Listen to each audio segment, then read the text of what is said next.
Hello दोस्तों, नमस्कार।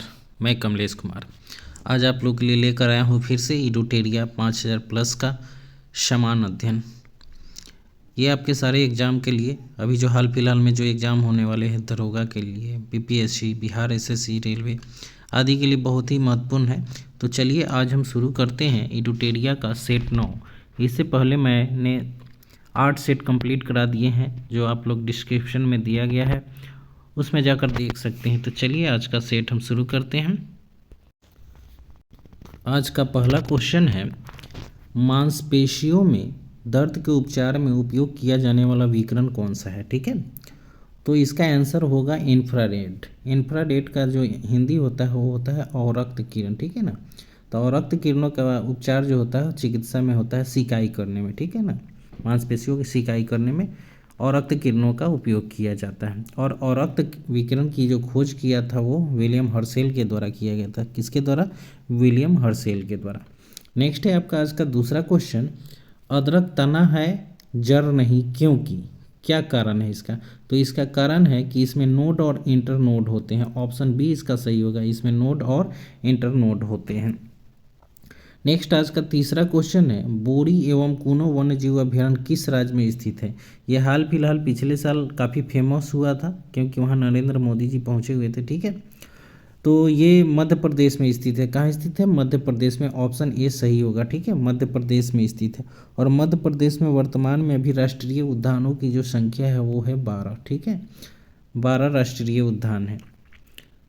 और प्रोजेक्ट टाइगर की शुरुआत जो हुई थी 1973 ईस्वी से हुई थी। 1973 ईस्वी से उत्तराखंड से शुरू किया गया था। ठीक है ना, और सबसे अधिक बाघों की जो वन्य जीव अभयारण्य है वो मध्य प्रदेश में ही है। ठीक, नेक्स्ट आगे बढ़ते हैं हम लोग चौथे नंबर क्वेश्चन की तरफ। राष्ट्रपति द्वारा राष्ट्रीय आपात की उद्घोषणा संसद के दोनों सदनों द्वारा कितने माह के भीतर अनुमोदित होना आवश्यक है? ठीक है, तो इसका आंसर जो होगा 1 माह, 1 माह होगा। ठीक है ना, ऑप्शन ए सही होगा। ये क्वेश्चन काफ़ी इंपॉर्टेंट है, इसमें थोड़ा बहुत हम लोग जान लेते हैं कि राष्ट्रपति जब संसद के दोनों सदनों द्वारा अनुमोदित कर लेता तो 1 माह के लिए जो ये आपातकाल लग जाता है। लेकिन संसद के जब 2/3 बहुमत से पारित करवा दिया जाए तो ये 6 माह तक बढ़ सकता है। ठीक है ना, इसे एक बार में 6 माह तक बढ़ाया जा सकता है। अगर ये 6 माह भी बीत जाए तो संसद फिर चाहेगी तो 6 माह के लिए फिर से बढ़ा सकती है। ठीक है ना, तो संसद के द्वारा बहुमत होना चाहिए कितने सदस्यों का? 2/3 सदस्यों का। ठीक है, तो ये 6 माह बढ़ा सकती है, फिर दूसरी बार भी 6 माह तक बढ़ा सकती है। नेक्स्ट अगला क्वेश्चन है आपका 5वां नंबर क्वेश्चन, भारत में राष्ट्रीय आय का आकलन सर्वप्रथम किस वैज्ञानिक ने किया था? ठीक है, किस वैज्ञानिक ने किया था? वैज्ञानिक का नाम पूछ रहा है तो RBK राव। ठीक है ना, ऑप्शन डी होगा इसका, RBK राव। ठीक, राष्ट्रीय आय जो है ना किस समिति से संबंधित था? तो पीसी महान लोबी समिति से। पीसी महान लोबी समिति से। पीसी महान लोबी समिति किससे संबंधित था? तो राष्ट्रीय आय से। ठीक है ना, 1949 में ये समिति का गठन हुआ था। नेक्स्ट अगला क्वेश्चन है आपका 6ठा number, world economic outlook report. ठीक है, निम्न में से किस संस्था के द्वारा प्रकाशित किया जाता है? VBI क्वेश्चन है ये। तो ये अंतर्राष्ट्रीय मुद्रा कोष, ऑप्शन डी सही होगा इसका आंसर, के द्वारा जो है प्रकाशित किया जाता है। तो अंतर्राष्ट्रीय मुद्रा कोष की स्थापना कब हुई थी? तो इसकी स्थापना जो है 1945 ईस्वी में की गई थी। ठीक है, 1945 ईस्वी में। और इसका मुख्यालय जो है वाशिंगटन DC में। कहाँ है? वाशिंगटन DC में। ठीक, अमेरिका की राजधानी वाशिंगटन DC है। विश्व बैंक की स्थापना कब हुई थी? तो विश्व बैंक की स्थापना जो है 1944 में की गई थी और इसकी भी मुख्यालय जो है वाशिंगटन DC में ही है। और WTO की स्थापना 1995 में। ठीक है, 1995, 1 जनवरी 1995 में इसका जो मुख्यालय है वो जेनेवा में है। जेनेवा कहाँ है? तो स्विट्जरलैंड में। ठीक है ना, स्विट्जरलैंड में। नेक्स्ट आगे बढ़ते हैं हम लोग 7 नंबर क्वेश्चन की तरफ। जल का अधिकतम घनत्व कितना होता है? तो जल का अधिकतम घनत्व, यहाँ देखिए बहुत ही इंपॉर्टेंट क्वेश्चन है। आप हमेशा ऑप्शन में देखे होंगे डिग्री सेल्सियस में ही। ठीक है, लेकिन ये केल्विन में पूछ रहा है। तो जल का अधिकतम घनत्व अगर हम सेल्सियस में जानते हैं तो 4 डिग्री C होता है। ठीक है ना, लेकिन ये केल्विन में पूछ रहा है तो केल्विन में क्या हो जाएगा? 277 केल्विन हो जाएगा। अगर इसको चेंज कीजिएगा तो 277 केल्विन, ऑप्शन बी सही होगा। ठीक है, और जल का न्यूनतम आयतन जो होता है, न्यूनतम आयतन वो कितना होता है, तो सेम होता है। जल का न्यूनतम आयतन भी 4 डिग्री सेल्सियस होता है। केल्विन में पूछेगा तो 277 केल्विन ही होगा, ठीक है ना।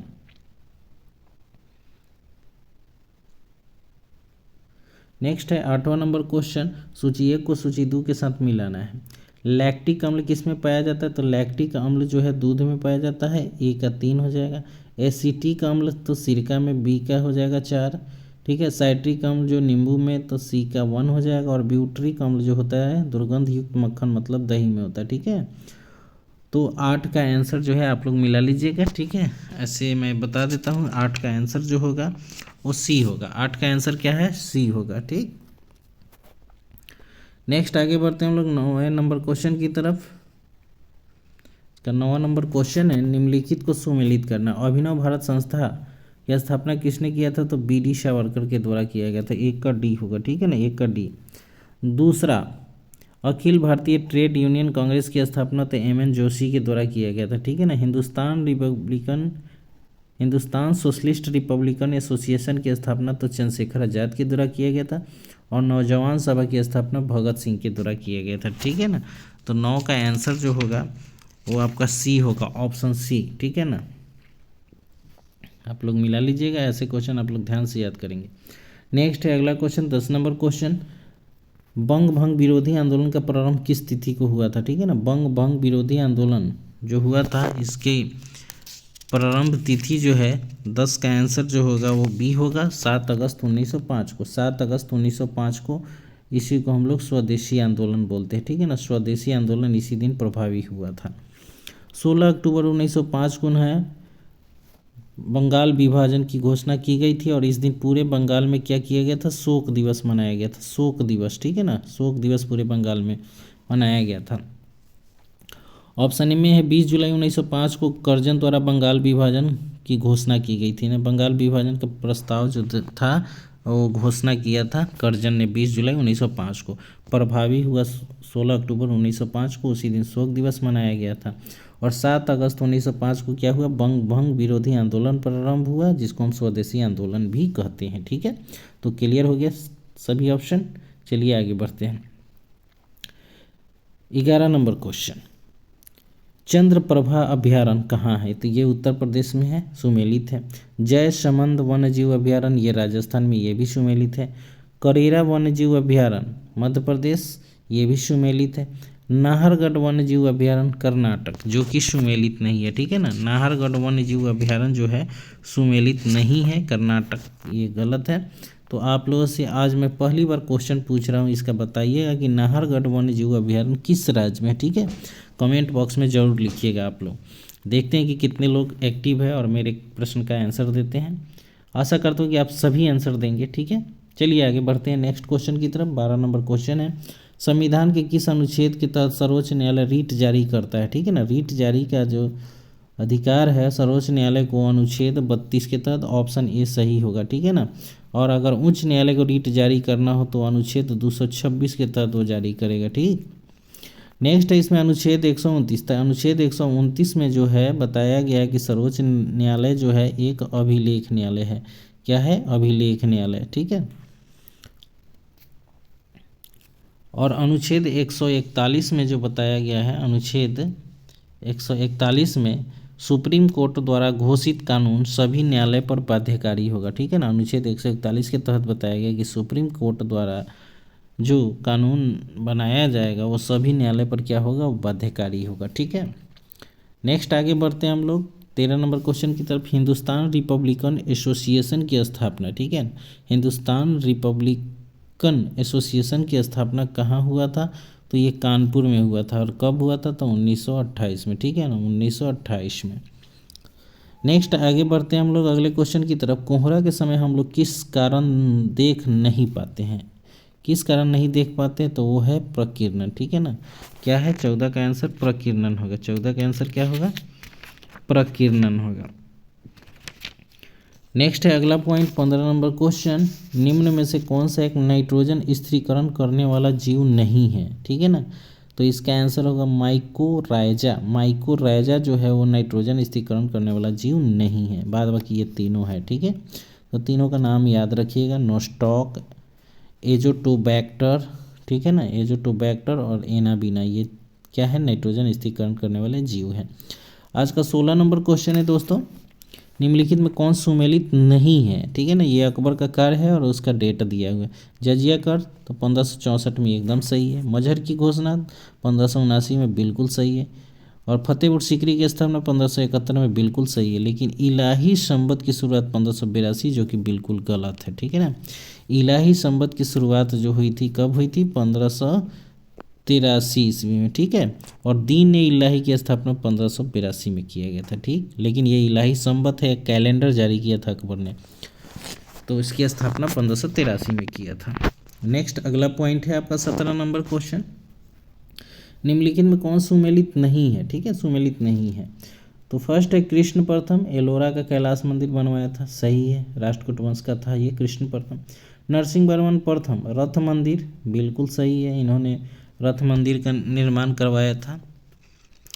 और सी में है राजराज प्रथम, जिन्होंने बृहदेश्वर मंदिर, जिसे राजराजेश्वर मंदिर या शिव जी का मंदिर है, बनवाया था, सही है। नरसिंह वर्मन प्रथम कांची का कैलाश मंदिर, नरसिंह वर्मन प्रथम नहीं था ये, ठीक है, ये ऑप्शन आपका गलत होगा, ऑप्शन डी गलत होगा, इसका आंसर सही है ऑप्शन डी, और इसका सही होगा कांची के कैलाश मंदिर का निर्माण नरसिंह वर्मन सेकंड ने करवाया था, ठीक है, नरसिंह वर्मन सेकंड ने। तो नेक्स्ट आगे बढ़ते हैं हम लोग अगले क्वेश्चन की तरफ। 18 नंबर क्वेश्चन है दोस्तों, देखिए, यदि किसी निश्चित समय अवधि में मूल्य और मौद्रिक आय दोगुनी हो जाती है तो वास्तविक आय क्या होगी, तो वास्तविक आय क्या होगी, तो इसका आंसर जो होगा वो क्या होगा, सी होगा, ठीक है ना, अपरिवर्तित रहेगी, अपरिवर्तित रहेगी। 19 नंबर क्वेश्चन है दोस्तों, जिला न्यायाधीशों की नियुक्ति कौन करता है, जिला न्यायाधीशों की नियुक्ति जो है राज्यपाल, राज्य का राज्यपाल करता है, तो ऑप्शन सी सही होगा, ठीक है, राज्य का राज्यपाल करता है। नेक्स्ट है अगला क्वेश्चन 20 नंबर क्वेश्चन, पश्चिमी घाट पर पाई जाने वाली वनस्पति का प्रकार कैसा है, ठीक है ना, पश्चिमी घाट पर कैसी वनस्पति पाई जाती है, तो 20 का आंसर ए होगा, सदा रहित, सदा हरित, ठीक है ना, मतलब हमेशा हरियाली रहती है, क्योंकि वहाँ हमेशा बारिश होता है, और जिसके कारण उनके पेड़ों की पत्तियाँ जो है ना एक समय में नहीं गिरती हैं, जिसके कारण ये सदा हरित होती है। नेक्स्ट है 21 नंबर क्वेश्चन, निम्नलिखित में से किस शासक ने वतापी कोंड की उपाधि धारण की थी, ठीक है ना, वतापी कोंड की उपाधि जो धारण की थी वो था नरसिंह वर्मन प्रथम ने, नरसिंह वर्मन प्रथम ने वतापी कोंड की उपाधि धारण की थी। राजेंद्र प्रथम ने गंगई कोंड का उपाधि धारण किया था, ठीक है ना, राजेंद्र कोंड प्रथम ने गंगई कोंड का, ठीक है ना, और राजराज प्रथम जो था राज सिद्धेश्वर मंदिर बनवाया था, शिव मंदिर था, ठीक, और ये शैव धर्म को मानता था। अगला पॉइंट है आपका 22 नंबर क्वेश्चन, 1857 की क्रांति के ठीक बाद कौन सा विद्रोह हुआ था, ठीक है ना, तो 1857 की क्रांति के बाद ठीक विद्रोह जो हुआ था वो नील विद्रोह हुआ था, और 1854 से लेकर 62 तक चला था, ठीक है ना, 1854 से 62 तक चला था, और इसके जो अध्यक्ष थे, मतलब लीडर नेता जो थे वो कौन थे, तो तिरुत सिंह थे, कौन थे, तिरुत सिंह, जो बंगाल में चला था, ठीक है ना, बंगाल में ये चला था नील विद्रोह, और इसके जो नेता थे वो तिरुत सिंह थे, ठीक है। पबना विद्रोह जो था वो कहाँ हुआ था, तो ये भी बंगाल में हुआ था, और कब हुआ था, 1873 में, ठीक है ना, 1873 में हुआ था, और इसके जो नेता थे ईशान चंद्र राय थे, ठीक है। सन्यासी विद्रोह बंगाल और बिहार में हुआ था, ये आपको पता ही है, और संथाल विद्रोह जो था ये भी बिहार बंगाल में हुआ था 1855-56 में, ये जरूर याद रखिए, ठीक है ना, 1855-56 में। तो क्वेश्चन ऐसे भी बना के पूछ सकता है कि निम्न में से कौन सी क्रांति 1857 के ठीक पहले हुई, तो वो कौन सा हो जाएगा, संथाल विद्रोह 55-56 में हुआ था, ठीक है।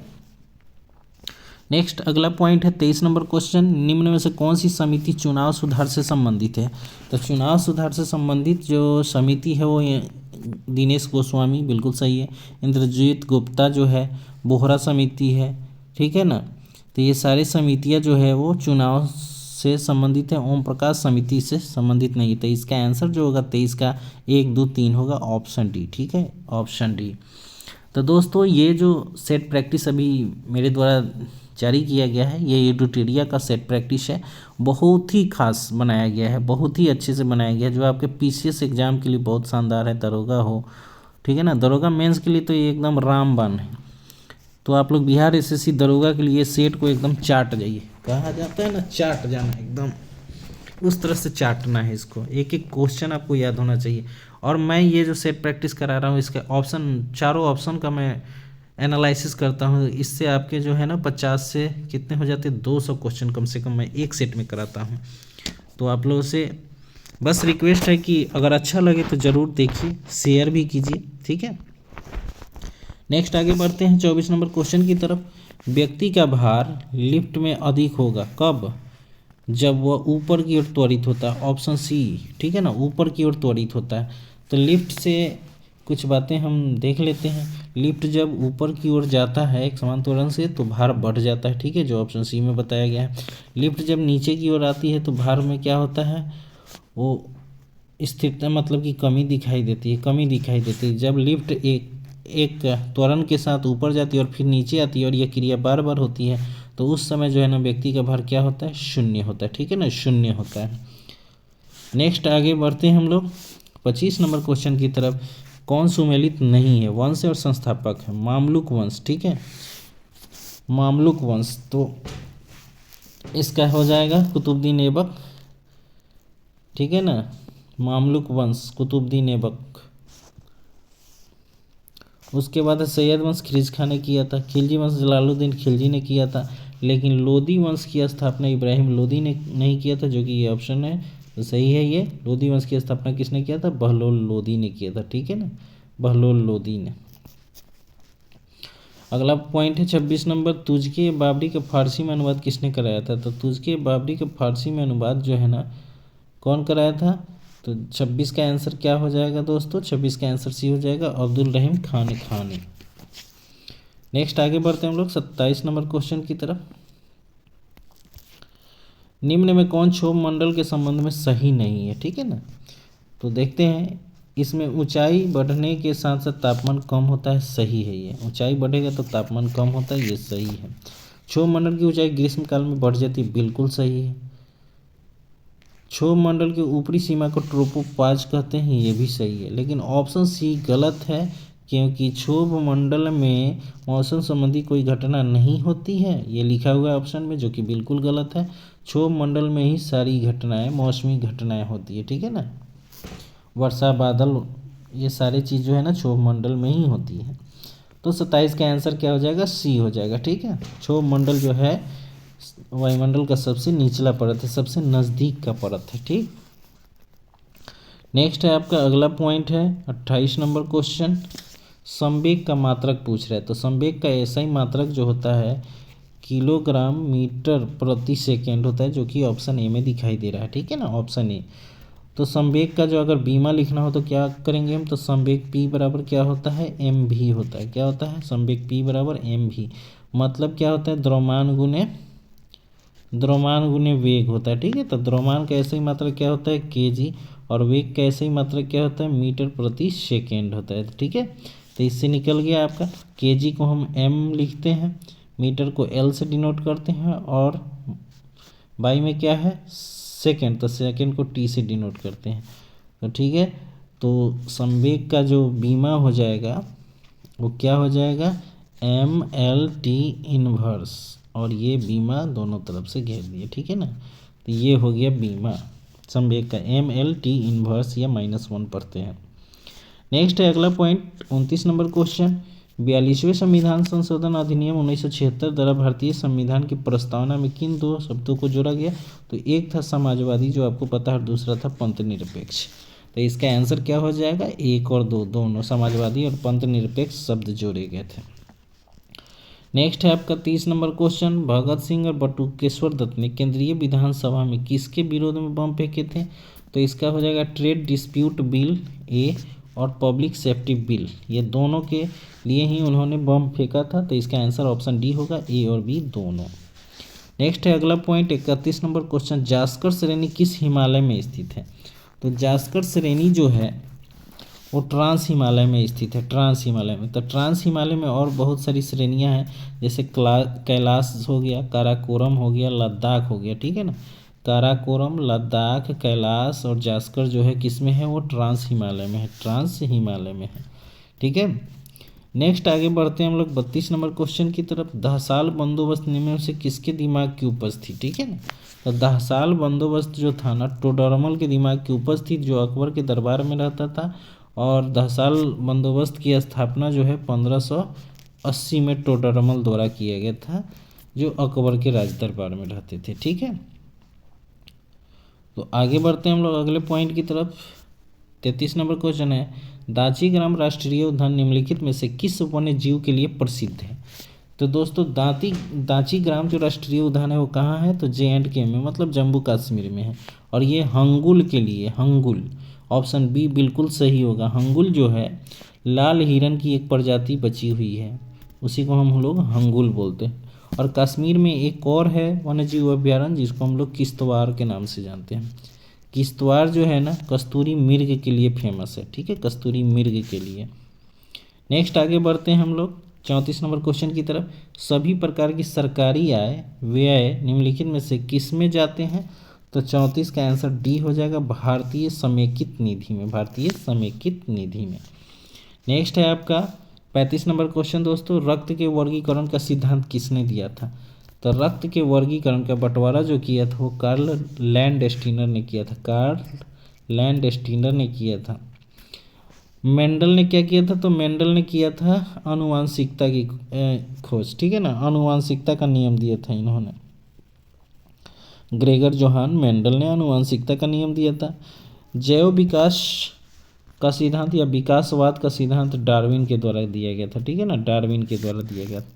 नेक्स्ट है अगला पॉइंट 36 नंबर क्वेश्चन, किसी प्रिज्म से गुजरने पर कौन से रंग की प्रकाश किरण सबसे अधिक अपरिवर्तित होती है ना, ठीक है ना। तो सबसे ज़्यादा जो अपरिवर्तित होती है वो बैगनी होती है, ठीक है ना, 36 का डी हो जाएगा।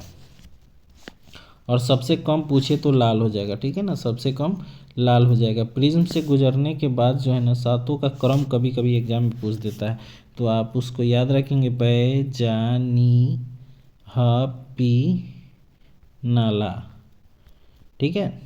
तो इस तरह से ये क्रम हो जाता है, तो बैगनी सबसे ज़्यादा और लाल सबसे कम हो जाएगा। और बीच में कौन सा रंग रहता है, तो हरा, ये भी क्वेश्चन पूछ देता है कि प्रिज्म से गुजरने के बाद रंगों के क्रम में कौन सबसे बीच में होता है। तो देखिए 3 इधर हटा दिए, 3 इधर हटा दीजिए, तो बीच में कौन है, हरा रंग हो, बैजानी हपी नाला, या इंग्लिश में भिपजियोर पढ़ते हैं, ठीक है ना, भिपजियोर।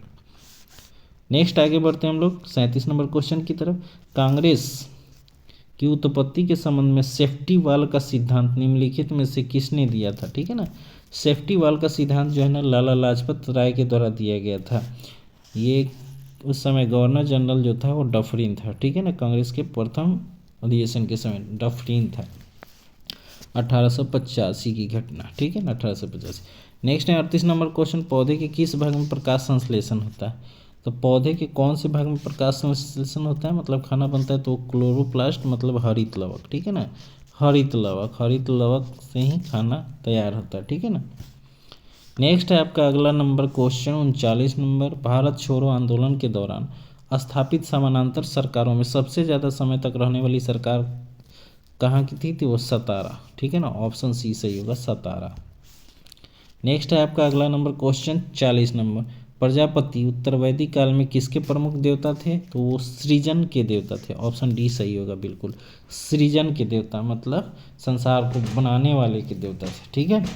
अगला पॉइंट है जैन धर्म के 5 महाव्रतों में निम्न में से कौन शामिल नहीं है, ठीक है ना। तो जैन धर्म के 5 महाव्रतों में अहिंसा है, अपरिग्रह है, असत्य है, लेकिन स्यादवाद नहीं है, ठीक है ना, स्यादवाद नहीं। 41 का आंसर क्या हो जाएगा, डी हो जाएगा, ठीक। नेक्स्ट है अगला पॉइंट आपका, शेख सलीम चिश्ती किस शासक के समकालीन थे।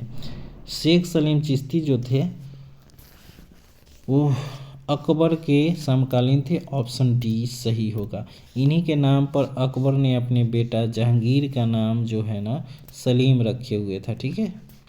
नेक्स्ट 43 नंबर क्वेश्चन, बौद्ध धर्म के संघ संबंधी नियम तथा आचरण किस पुस्तक में संबंधित है, ठीक है ना। तो बौद्ध धर्म के जो संघ संबंधी नियम है वो विनय पिटक में है, ठीक है ना, विनय पिटक में है। 43 का ऑप्शन ए सही होगा। नेक्स्ट अगला पॉइंट है आपका, भारत में परमाणु ऊर्जा आयोग की स्थापना किस वर्ष हुई। तो परमाणु ऊर्जा आयोग की स्थापना जो है ना 1948 में किया गया था, 44 का आंसर क्या हो जाएगा, बी होगा 1948। नेक्स्ट है 45 नंबर क्वेश्चन, निम्नलिखित में से तट कितनी दूर को प्रादेशिक जल के रूप में जाना जाता है, ठीक है ना। तो जल का प्रादेशिक जल विभाजक जो है ना 12 नॉटिकल मील होता है, समुद्री मील, ठीक है ना, 12 नॉटिकल मील। तो 45 का आंसर सी हो जाएगा, ठीक है। नेक्स्ट आगे बढ़ते हैं हम लोग।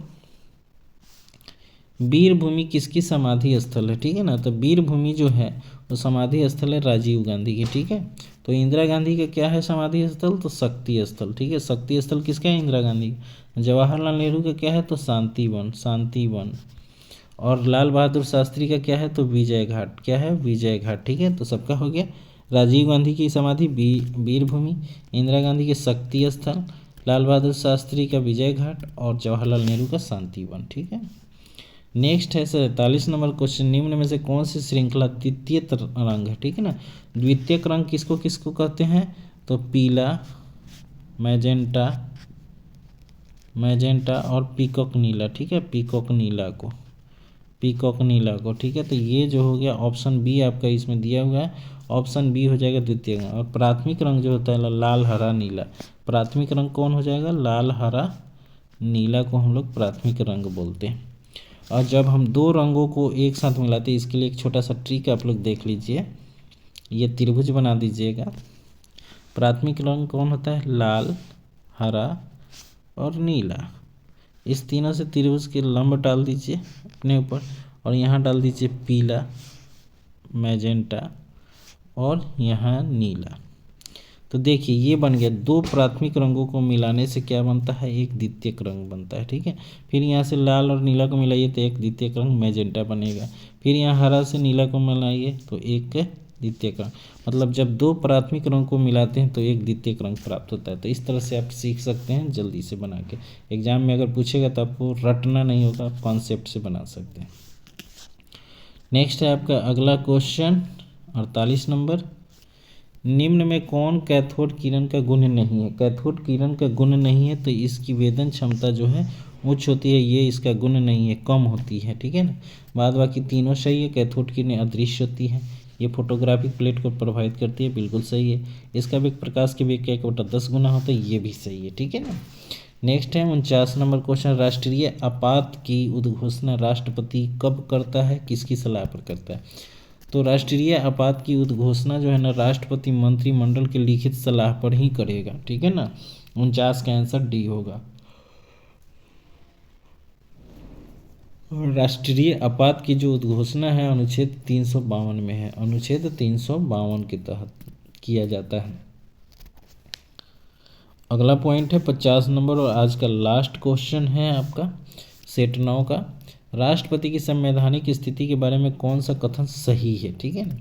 तो इसका 50 का आंसर ऑप्शन ए सही है, राष्ट्रपति राष्ट्र का प्रतिनिधित्व करता है किंतु राष्ट्र का शासन नहीं करता है, ये बिल्कुल सही है 50 का आंसर। तो दोस्तों ये जो सेट आज ख़त्म हो गया एडुटेरिया का, बहुत ही शानदार सेट है। आप लोग एकदम विश्वास करके इसको बनाइए, रट जाइए पूरा। बिहार एसएससी से लेकर दरोगा, आपका बीपीएससी, सारे एग्जाम में फैक्ट काम करेगा, लेकिन आपको याद करना है और सारी चीज़ों को देखना भी है। जैसे मैंने चारों ऑप्शन को बनाया उस तरह से अगर आप भी चाहते हैं तो चारों ऑप्शन को कवर कीजिए। उसके लिए आपको बहुत सारे बुक्स पढ़ने पड़ेंगे, तब आपका कंसेप्ट जो है ना क्लियर होगा और तब आप एग्ज़ाम में अच्छा कर सकते हैं। जब ऑप्शन छांटने आ गया तो आप अच्छे से मार सकते हैं और आपका अच्छा मार्क्स आ सकता है। तो चलिए आगे बढ़ते हैं, थोड़ा सा अस्मरणीय तत्व को देखते हैं। गुप्त वंश का संस्थापक कौन था, तो श्रीगुप्त था, ठीक है ना। गुप्त वंश का प्रथम महान सम्राट जो था ना चंद्रगुप्त प्रथम था, जिसने महाराज धीराज की उपाधि धारण की थी और इसने गुप्त संवत की शुरुआत की थी 319 बीसी ईस्वी में, ठीक है। नेक्स्ट है चंद्रगुप्त प्रथम का उत्तराधिकारी समुद्रगुप्त हुआ। चंद्रगुप्त प्रथम का उत्तराधिकारी समुद्रगुप्त हुआ, जिसे भारत का नेपोलियन कहा जाता है या इन्हें कविराज के उपनाम से भी जानते हैं। समुद्रगुप्त ने परम भागवत की उपाधि भी धारण की थी। परम भागवत की उपाधि किसने धारण की थी, समुद्रगुप्त ने। समुद्रगुप्त के प्रसिद्ध दरबारी कवि हरिसेन थे, हरिसेन, जिन्होंने क्या लिखा था, प्रयाग प्रशस्ति लिखा था, प्रयाग प्रशस्ति। नेक्स्ट है अगला, समुद्रगुप्त का उत्तराधिकारी जो हुआ वो चंद्रगुप्त द्वितीय हुआ, चंद्रगुप्त द्वितीय हुआ। चंद्रगुप्त द्वितीय के शासनकाल में कौन आया था? तो फाहियान भारत आया था, फाहियान भारत आया था। चंद्रगुप्त द्वितीय के दरबार में कालिदास, धन्वंतरी, वराहमिहिर जैसे विद्वान रहते थे। ठीक है। नेक्स्ट, चंद्रगुप्त द्वितीय का उत्तराधिकारी कुमारगुप्त हुआ, जिसने नालंदा विश्वविद्यालय की स्थापना की। BBI क्वेश्चन है, नालंदा विश्वविद्यालय की स्थापना की थी। नेक्स्ट है, प्रसिद्ध सुदर्शन झील का पुनरुद्धार स्कंदगुप्त ने किया था, स्कंदगुप्त ने किया था। अंतिम गुप्त शासक जो था वो विष्णुगुप्त था। अंतिम गुप्त शासक कौन था? तो विष्णुगुप्त था। तो ये आज का टॉपिक ख़त्म हुआ दोस्तों। और आप लोग अगर ये सेशन आप लोग को अच्छा लग रहा है तो इससे पहले मैंने 8 सेट करा दिया है, जो डिस्क्रिप्शन में दिया हुआ है। आप प्ले लिस्ट में जाइए और सारे सेट एक ही साथ मिलेंगे। एडिटोरियल सेट प्रैक्टिस के नाम से प्ले लिस्ट है, देख सकते हैं, उसमें सारे सेट को पढ़िए। ये सेट पढ़ने से आपको यही फ़ायदा होगा कि मैं चारों ऑप्शन का जो है ना एनालिसिस अच्छे से करता हूँ। अब ये आप लोग ही बताएंगे कि एनालिसिस सही होता है या गलत होता है, लेकिन मैं पूरी कोशिश करता हूँ, पूरी फैक्ट के साथ डालता हूँ कि कहीं गलत ना हो जाए। तो दोस्तों चलिए, आज का सेशन यहीं ख़त्म होता है, फिर कल मिलते हैं नए सेशन के साथ, सेट 10 के साथ। ठीक है, तब तक के लिए नमस्कार, शुभ रात्रि।